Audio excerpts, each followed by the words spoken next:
আমরা চলে এসেছি আমাদের প্রিয় মা লক্ষ্মী রান্নাঘরে। আজকে আমি বানাবো লাউয়ের ডগা পাতা সিদ্ধ। কিভাবে বানাতে হয় একবার দেখে নিই।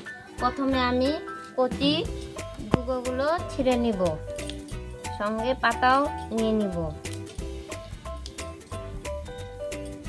এই আগালের ডুগোগুলো ছিঁড়ে নিতে হবে।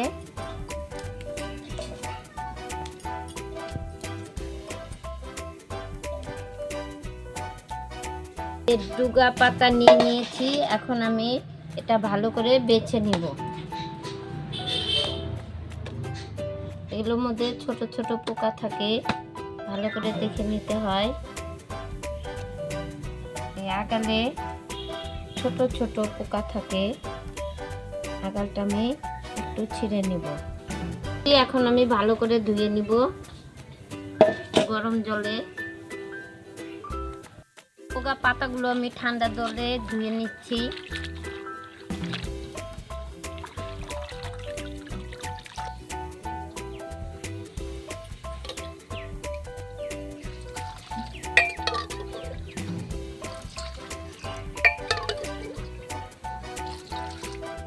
গরম জল দিয়ে দিচ্ছি, দিয়ে নুন,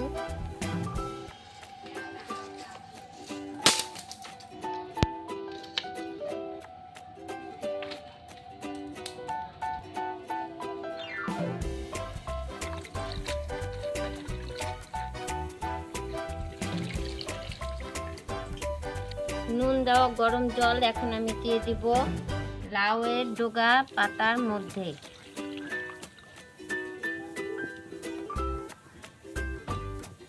আমি দিয়ে দিব আবার সামান্য পরিমাণ জল, দিয়ে দিব নুন, কাঁচা লঙ্কা,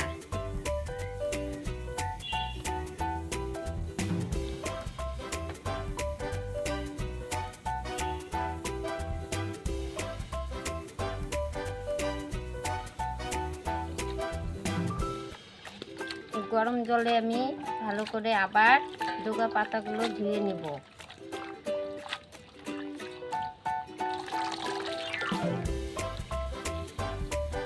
দিয়ে বসিয়ে দেব কড়াইয়ে।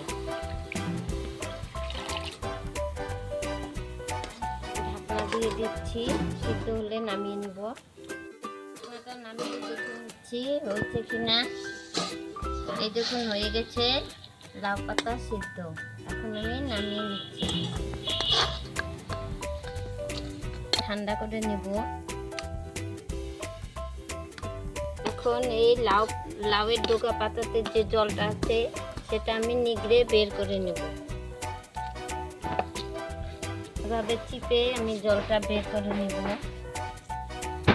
দেখুন কত যে জল বের হচ্ছে। চিপে আমি লাড়ুর মতো করে নিচ্ছি। পেঁয়াজ,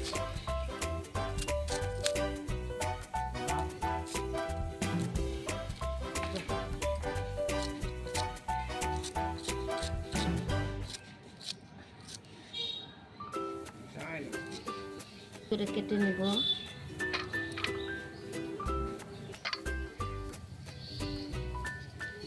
কুচনো পেঁয়াজ, কাঁচা লঙ্কা, সিদ্ধ করা কাঁচা লঙ্কা, পরিমাণ মতো নুন আর কাঁচা সর্ষের তেল ভালো করে মেখে নেব। মিশিয়ে নিয়ে দিয়ে দিব আমি সিদ্ধ করা লাউয়ের ডগা আর পাতা।